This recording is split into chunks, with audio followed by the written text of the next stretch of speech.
Mon ex prétentieux s'est moqué, tu n'as pas d'avenir, j'ai besoin de quelqu'un qui puisse m'offrir l'avenir que je mérite, je lui ai dit à leur part. Le lendemain, j'ai accepté un emploi à 6 chiffres. Quelques mois plus tard, elle est revenue en rampant, ses regrets sont devenus ma revanche. Salut Reddit, j'ai pensé qu'il était temps de partager une histoire qui me trotte dans la tête depuis un moment. C'est l'histoire d'une ex qui m'a dit droit dans les yeux que je n'avais aucun avenir et de la façon dont la vie lui a prouvé le contraire sans que j'aie eu besoin de lever le petit doigt. Pas de plan de vengeance, pas de complot, j'ai simplement continué d'avancer et laissé les résultats parler d'eux-mêmes. J'ai 28 ans, je me bats depuis que j'ai l'âge de pointer à un emploi, on ne m'a jamais rien donné, mes parents sont des gens de la classe moyenne, honnêtes, mais pas du genre à financer un fonds fiduciaire ni à acheter une maison de départ pour leur fils. Si je voulais quelque chose, je devais le mériter, alors c'est ce que j'ai fait. J'ai travaillé à n'importe quel poste qui payait les factures et me permettait de rester à flot, sans trop me plaindre. Au moment où tout a commencé, j'étais coincé dans cette compagnie d'assurance sans avenir, à faire de la saisie de données. Ce que personne ne savait vraiment, c'est que le soir et le week-end, je m'acharnais sur le code, des cours en ligne, des exercices sur LeetCode, la création de petites applications, même des dépôts sur GitHub. J'accumulais lentement de l'expérience depuis des années, juste en attendant ma chance. Imaginez ça, des cubicules qui sentaient l'encre d'imprimante usée, un patron persuadé que diriger signifiait marcher un café à la main en critiquant ceux qui travaillaient vraiment, et des collègues qui passaient plus de temps à bavarder qu'à taper sur un clavier, voilà à quoi ressemblaient mes lundis à vendredi. Mon salaire suffisait à peine à payer ma moitié des factures et à faire tourner ma vieille Honda cabossée, rien de luxueux mais je ne me noyais pas non plus. Ma copine, elle, avait un état d'esprit complètement différent. Elle avait 26 ans et venait d'obtenir un emploi en marketing dont elle ne cessait de parler, soudain elle se comportait comme si elle était la PDG d'une entreprise du Fortune 500.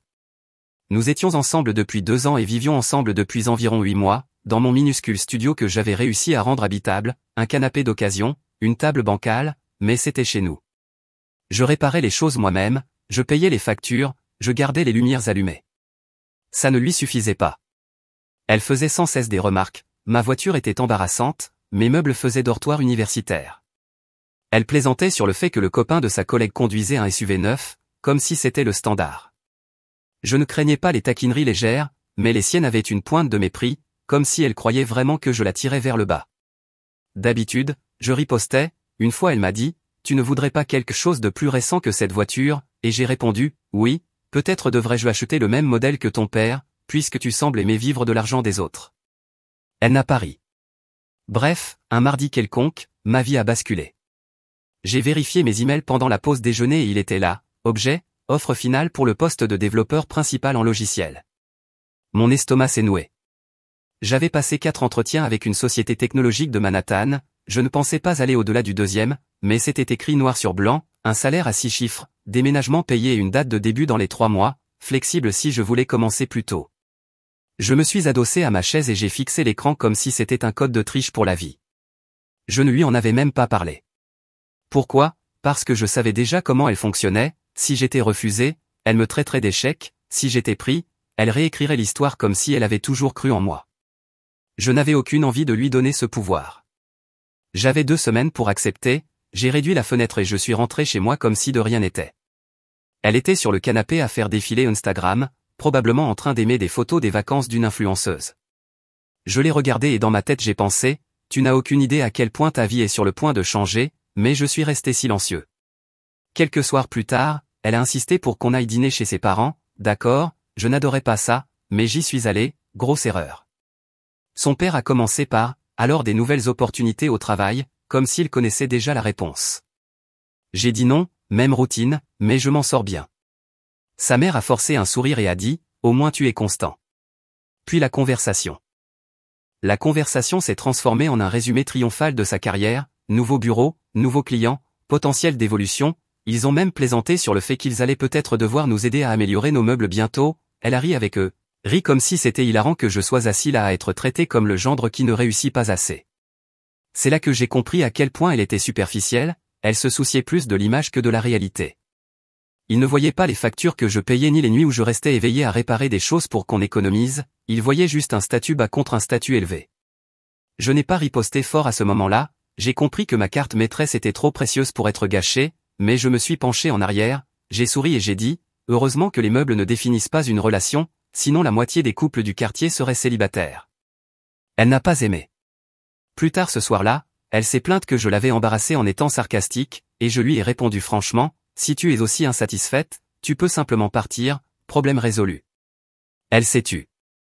C'est ça avec moi, je ne supplie pas, je ne joue pas le jeu du s'il te plaît ne pars pas, tu me valorises maintenant ou tu ne me mérites pas plus tard. Alors qu'elle se plaignait de l'apparence, j'avais un email dans ma poche qui m'offrait une nouvelle vie à New York, 6 chiffres, une allocation de logement, une carrière que je voulais vraiment. Elle pensait sortir avec un type bloqué au point mort, en réalité j'étais prêt, le pied sur l'accélérateur, attendant juste le feu vert. Cette nuit-là, allongé dans mon lit, j'ai fixé le plafond et j'ai décidé, je ne lui dirai pas encore, si elle ne voit pas ma valeur sans un salaire à la clé, elle ne mérite pas d'être là quand il arrivera enfin sur mon compte. Et cette décision a posé les bases de tout ce qui a suivi. De l'extérieur, rien n'a vraiment changé tout de suite, je continuais à me traîner dans cette ferme à bureau chaque matin, à conduire la même Honda au frein grinçant, à rentrer dans le même petit appartement, mais à l'intérieur j'avais cette confiance calme, celle d'un homme qui sait qu'il a 2 as en main pendant que tout le monde pense qu'il bluffe. Pendant ce temps, elle était sur une autre longueur d'onde, son emploi en marketing lui donnait l'impression d'être soudain l'héroïne principale de sa propre vie. Elle rentrait à la maison et se vantait que son patron avait demandé son avis créatif ou qu'un client avait complimenté sa tenue. Je l'applaudissais quand ça valait la peine, mais elle voulait toujours que je réagisse comme si elle venait de guérir le cancer. Puis sont venues les critiques, ma voiture encore, mon canapé encore. Un soir, elle a fixé ma vieille télévision comme si c'était une insulte à son existence. Tu réalises que la plupart des gens de notre âge ont une télévision connectée maintenant, a-t-elle demandé, je n'ai même pas levé les yeux de mon ordinateur, oui, et la plupart des gens de notre âge sont aussi submergés de dettes, tu veux que je continue, elle a levé les yeux au ciel. Elle détestait que je ne me défende pas, elle voulait que je supplie à la place. Je lui répondais toujours par le sarcasme. Elle disait, on devrait penser à acheter une maison bientôt, et moi, ouais, mettons 20% d'acompte sur une maison juste à côté du copain de ta collègue de rêve, je la paie avec ma carte de Monopoly, peut-être. Elle soufflait et changeait de sujet. Mais voilà, on ne peut esquiver éternellement.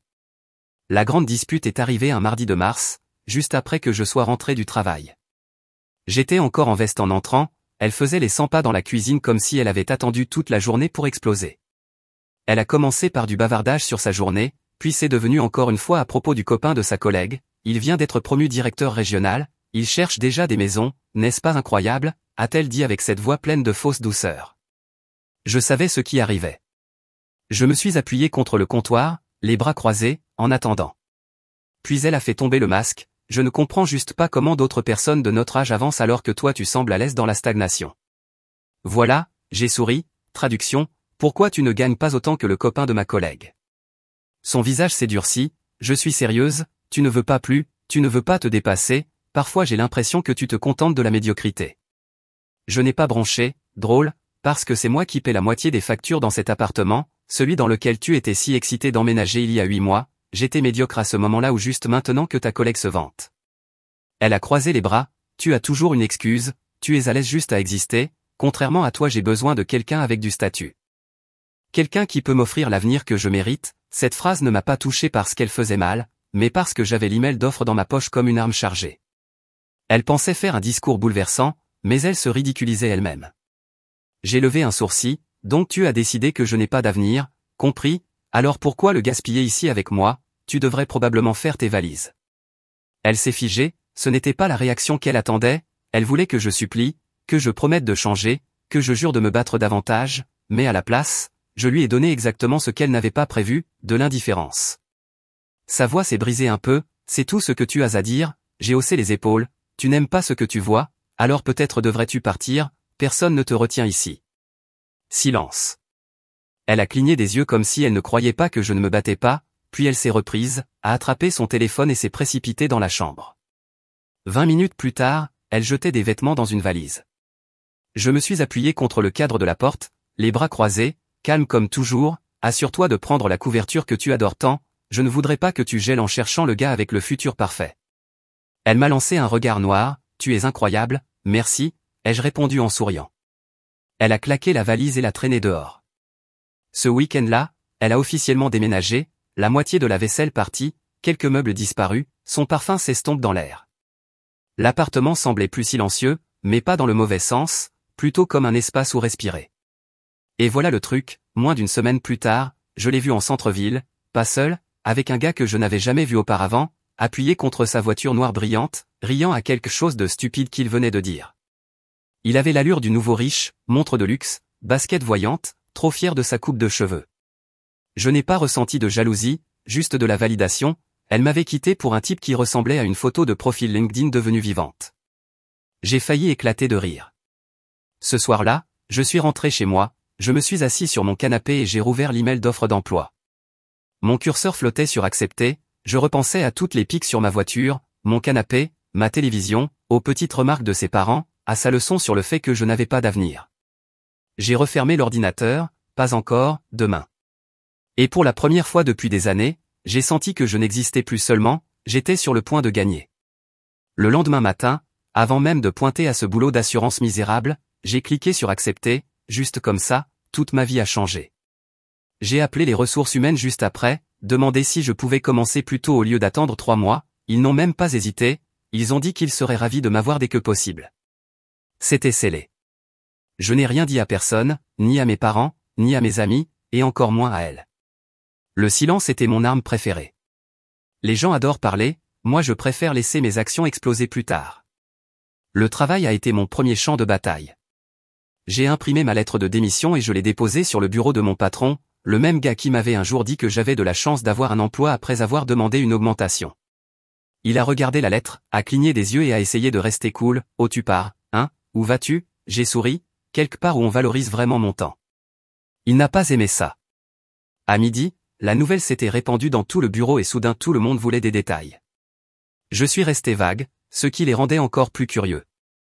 Arc était le seul à connaître le montant, les autres devinaient et exagéraient. Des collègues qui ne me disaient à peine bonjour auparavant ont commencé à agir comme si nous étions les meilleurs amis du monde. Mon patron est même passé plus tard avec son faux sourire, « Écoute, on aimerait que tu restes, peut-être qu'on peut t'arranger quelque chose, et si je parlais aux ressources humaines d'une augmentation ?» C'était une comédie. Je me suis penché en arrière sur ma chaise, « Ah, donc maintenant je vaux plus, c'est mignon, mais non merci, ça ira. » Le regard sur son visage était inestimable, un mélange de panique et de regret. Pendant les 2 semaines suivantes, j'ai plané, il voulait que je forme mon remplaçant, je l'ai formé juste assez pour qu'il ne coule pas immédiatement, mesquin peut-être, mérité absolument. En dehors du travail, j'ai commencé à préparer mon déménagement, j'ai mis mon canapé en vente en ligne, celui que mon ex avait tant de fois moqué, il s'est vendu en 1 heure, j'ai éclaté de rire, apparemment. Quelqu'un d'autre voyait de la valeur dans mes meubles soi-disant médiocres. J'ai vidé les placards, emballé ma vie dans des cartons, et chaque fois que je scotchais une boîte, j'imaginais refermer une insulte qu'elle m'avait lancée. Puis est venu le clou du spectacle, un pote m'a envoyé une capture d'écran d'Instagram, et là, mon ex, accroché à Monsieur Voiture de Luxe, avec une légende ridicule du genre tellement fier de lui, c'est un vrai pourvoyeur. J'ai failli recracher ma boisson. Mais la partie la plus savoureuse, c'est que Monsieur Voiture de Luxe n'était pas un grand patron, c'était un directeur de magasin dans une chaîne de vêtements. Je ne critique pas le travail honnête, mais c'est loin de l'image d'exécutif qu'il prétendait avoir. Et cette voiture, il la louait. Il s'en vantait dans un bar, et les gens se moquaient de lui dans son dos. Donc elle avait régressé, elle m'avait quitté, moi, le type avec un contrat à 6 chiffres dans sa boîte mail, pour un imposteur qui devait étirer son salaire juste pour avoir l'air riche. Si le karma avait un sens de l'humour, c'était celui-là. Est-ce que je lui ai envoyé un message? Non, pas besoin. Regarder depuis les gradins était encore mieux. Je connaissais déjà son schéma, elle courait après l'apparence du succès, pas la réalité. Tôt ou tard, elle réaliserait qu'elle avait misé sur le mauvais cheval, et moi, je serais à 3 états de là, vivant une vie à laquelle elle ne pourrait même pas être invitée, même si elle suppliait. Faire mes cartons était devenu un rituel, je mettais de la musique, je triais mes affaires et j'imaginais la ligne d'horizon qui m'attendait. Je n'étais pas nerveux, pas effrayé, j'étais calme, comme un homme qui sait qu'il entre enfin dans le rôle pour lequel il a toujours été fait. Mes parents ont remarqué que j'agissais différemment, ma mère m'a demandé si quelque chose se passait, j'ai juste souri et dit, de bonnes choses arrivent. Elle pensait que je plaisantais, mon père m'a regardé comme s'il savait que non. Le plus drôle, c'est que même ses parents ont essayé de revenir dans le tableau. De nulle part, sa mère a appelé pour prendre des nouvelles, elle ne m'avait pas appelé depuis des mois, pas depuis ce dîner où il m'avait traité comme un cas de charité. Et soudain, elle voulait savoir comment j'allais. J'ai gardé court, je vais bien, je suis occupé, c'est tout. Aucun détail, qu'il mijote. Quand mes 2 semaines au travail ont pris fin, j'avais déjà un sous-locataire pour l'appartement, les déménageurs prévus et ma nouvelle vie planifiée.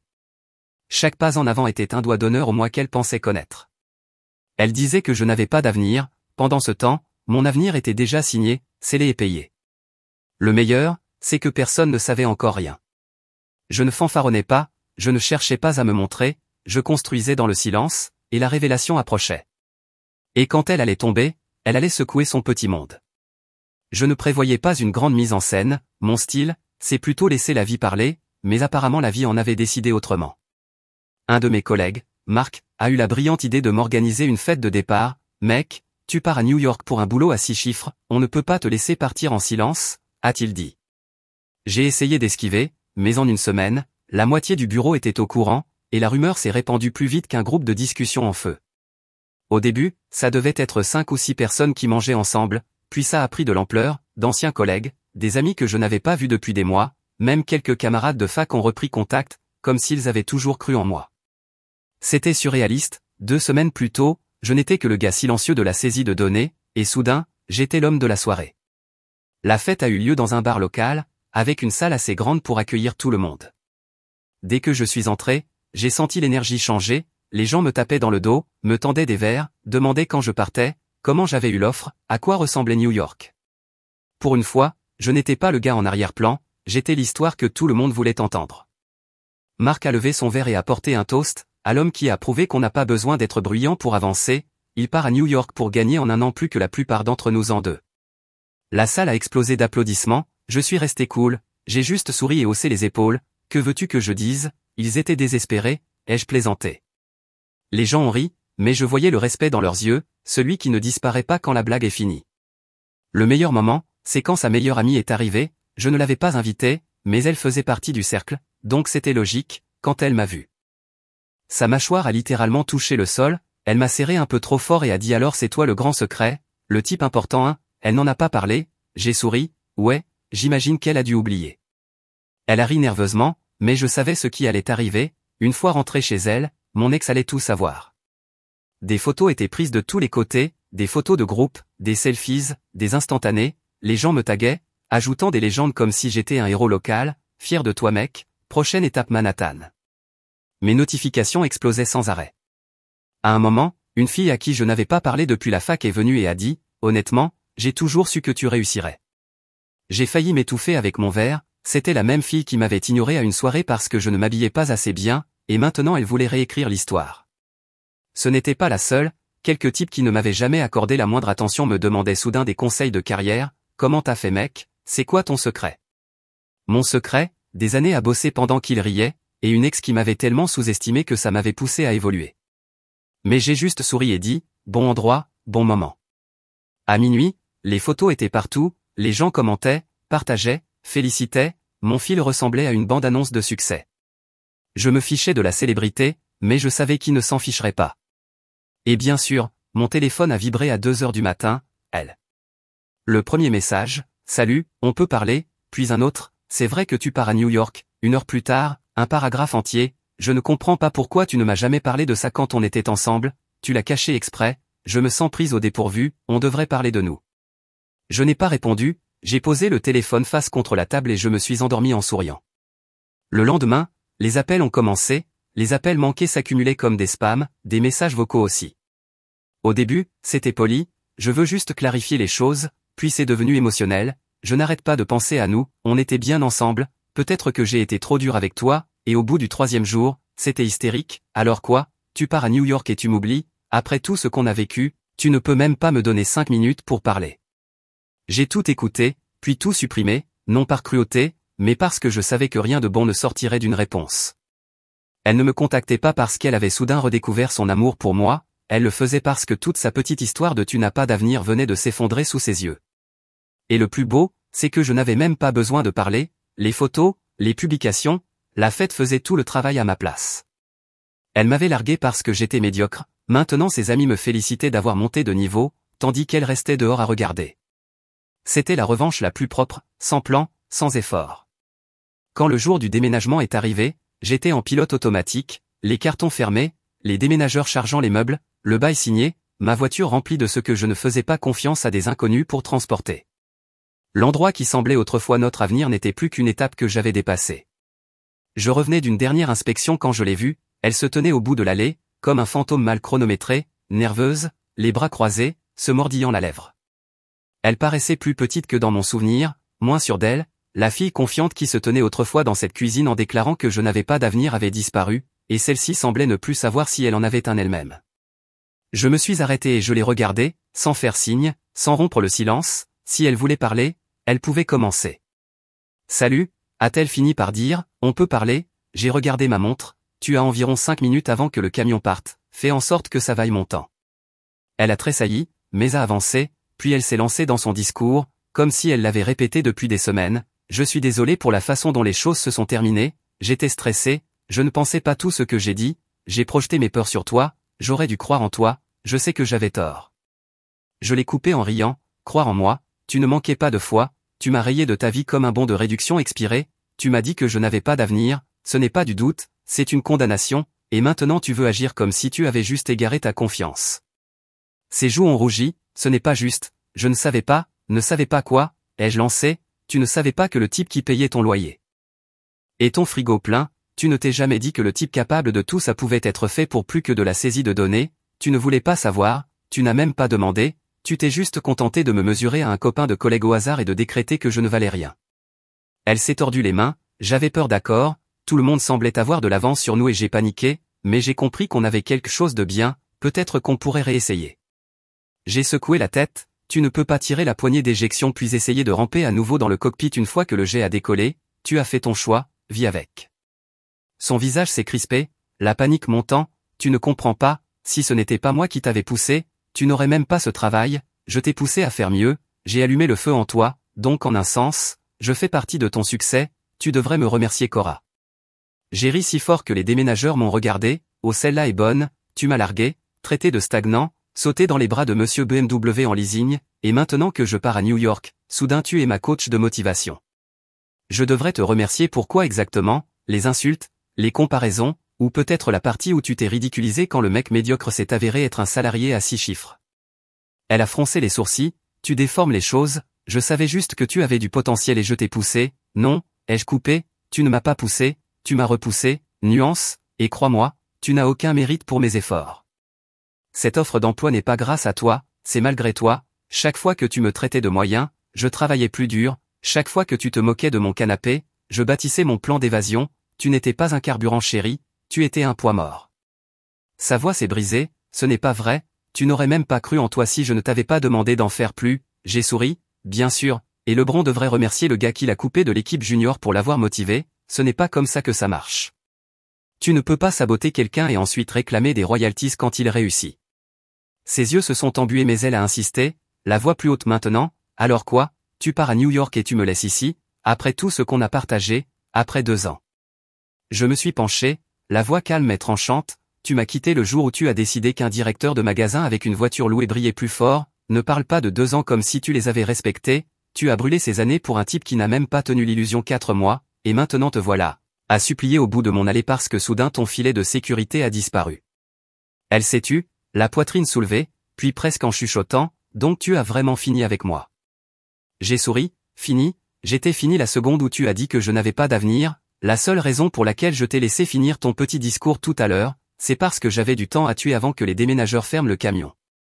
Sa lèvre a tremblé, peut-être qu'on pourrait réessayer à New York, tu n'as pas besoin de rester ici, je pourrais venir avec toi, ce serait différent, je l'ai coupé encore, oui, ce sera différent parce que tu n'y seras pas. Les déménageurs ont claqué la porte du camion et m'ont demandé si j'étais prêt, je ne l'ai pas regardé, ouais, on y va. Je suis monté dans ma voiture, elle est restée là, tremblante, essayant de s'accrocher au dernier reste de contrôle qu'elle croyait avoir. J'ai baissé la vitre une dernière fois et je lui ai lancé une phrase qu'elle n'oublierait jamais, tu m'as dit que je n'avais pas d'avenir, le truc drôle, c'est que tu avais raison, le seul avenir que je n'ai pas, c'est celui où tu es dedans. Puis j'ai démarré, la laissant dans la poussière. New York ne m'a pas laissé le temps de reprendre mon souffle, dès le premier jour tout allait vite. L'entreprise m'a installé dans un logement temporaire pendant que je cherchais un vrai appartement, j'ai vendu la Honda une semaine après mon arrivée, le métro et quelques Uber ont fait le gros du travail. En 2 semaines, j'ai signé un bail pour un appartement à Brooklyn avec vue sur la skyline. La première nuit, je me suis tenu sur le balcon, regardant la ville s'allumer comme un circuit, et j'ai pensé, voilà ce qu'elle disait que je n'aurais jamais, un avenir. Le travail était un autre monde comparé au cimetière de bureaux que j'avais laissé derrière moi, ma nouvelle équipe me respectait vraiment, mon patron ne se contentait pas d'aboyer des ordres, il demandait mon avis, me traitait comme quelqu'un qui compte. Les projets étaient stimulants dans le bon sens, au lieu de saisir des données comme un robot, je résolvais des problèmes, je construisais des outils. Je prenais enfin des décisions qui comptaient. En 3 mois, j'avais obtenu une promotion. Pour la première fois de ma vie, quelqu'un m'avait payé davantage parce qu'il pensait que je le méritais, et non parce que j'avais menacé de démissionner. En dehors du travail, je commençais à me constituer un cercle. Quelques collègues m'avaient invité à faire de la musculation avec eux dans leur salle de sport. Mes voisins s'étaient présentés, au lieu de faire semblant que je n'existais pas. Pour la première fois depuis que j'étais adulte, je me sentais appartenir à quelque chose, non pas comme un personnage secondaire dans l'histoire de quelqu'un d'autre, mais comme le rôle principal. Et puis, comme par hasard, elle a essayé de revenir dans ma vie. Tout a commencé par des messages, d'abord, félicitations pour ton nouveau poste, j'ai toujours su que tu réussirais, puis, joyeux anniversaire, j'espère que tu vas bien, puis des textes plus longs, des paragraphes entiers débordant de nostalgie, tu te souviens quand on parlait de vivre dans une grande ville? Je suis tellement heureuse que tu réalises ce dont nous avons toujours rêvé. Mais nous n'avions pas rêvé de cela. Moi, oui, seul, pendant qu'elle était occupée à me comparer à son petit ami, ce cher, monsieur directeur régional. Pendant ce temps-là, je travaillais dur. J'ai ignoré tous ces messages, ce qui n'a fait que la pousser à en faire davantage, des appels à des heures aléatoires, des messages vocaux oscillant entre la séduction, la colère et la pitié. Un soir, j'en ai écouté un sur haut-parleur pendant que quelques collègues étaient chez moi. Elle avait vraiment dit, tu n'aurais pas réussi sans moi, au fond de toi tu sais que ton succès est aussi le mien. Mon ami a failli s'étouffer de rire. J'ai supprimé le message et j'ai dit, voilà la voix d'une femme qui pensait qu'une voiture en leasing était une amélioration. Mais elle n'en avait pas fini. Des captures d'écran ont commencé à apparaître dans mes messages privés, des publications qu'elle avait mises sur les réseaux sociaux, du genre, tellement fier de lui, j'ai toujours soutenu ses rêves, ou encore, c'est drôle comme les gens ne réalisent pas qu'il les a poussés avant qu'il ne soit trop tard. Elle écrivait sur moi comme si elle était une ex-femme réclamant une pension alimentaire. Les gens de ma ville se moquaient d'elle dans les commentaires et m'envoyaient les preuves. Une légende disait même, derrière chaque homme à succès se cache la femme qui l'a construit. J'ai simplement secoué la tête. Elle ne m'avait pas construit, elle avait essayé de me détruire, et quand je me suis relevé malgré tout, elle avait voulu apposer son nom sur mes fondations. Le plus inquiétant s'est produit au 4e mois. Un soir, après une journée de travail épuisante, je suis rentré tard, je suis sorti d'un Uber et je me suis figé. Elle était là, debout devant mon immeuble, une valise à la main, vêtue comme pour un rendez-vous surprise. Elle souriait comme dans une comédie romantique et a dit, je suis venu pour être avec toi. Je n'ai pas bougé. Qu'est-ce que tu fais ici? On rêvait de venir à New York, maintenant j'y suis, c'est le destin, a-t-elle déclaré d'un ton assuré. Nous, ai-je ri. La dernière fois que j'ai vérifié, tu disais que mon avenir n'existait pas, et maintenant tu traînes ta valise devant mon immeuble comme si on était dans un téléfilm de Noël. Tu as perdu la tête. Elle a fait la moue, s'approchant, tu ne penses pas ça. C'est ici qu'on devait finir. J'ai eu peur avant, mais maintenant je vois clair. Tu as réussi parce que je t'ai poussé. Nous sommes faits pour accomplir cela ensemble. J'ai levé la main, stop. Tu ne peux pas te pointer ici sans invitation, en réécrivant l'histoire comme une harceleuse en plein délire. Tu ne m'as pas poussé en avant, tu m'as poussé dehors. C'est différent. Son sourire a vacillé. Ne parle pas comme ça, je suis venu parce que je t'aime. J'ai esquissé un sourire, non, tu es venu parce que ton petit amélioré n'arrivait plus à payer ses traites, et que maintenant tu es fauché, de retour chez tes parents. Tu n'es pas ici pour moi, tu es ici pour la stabilité. Tu me vois réussir et tu veux ta part. Désolé, le distributeur est fermé. Son visage s'est fissuré. Ce n'est pas vrai, tu es cruel. Cruel? Je me suis penché. Tu disais que j'étais stagnant. Tu te moquais de ma voiture, de mon canapé, de ma vie.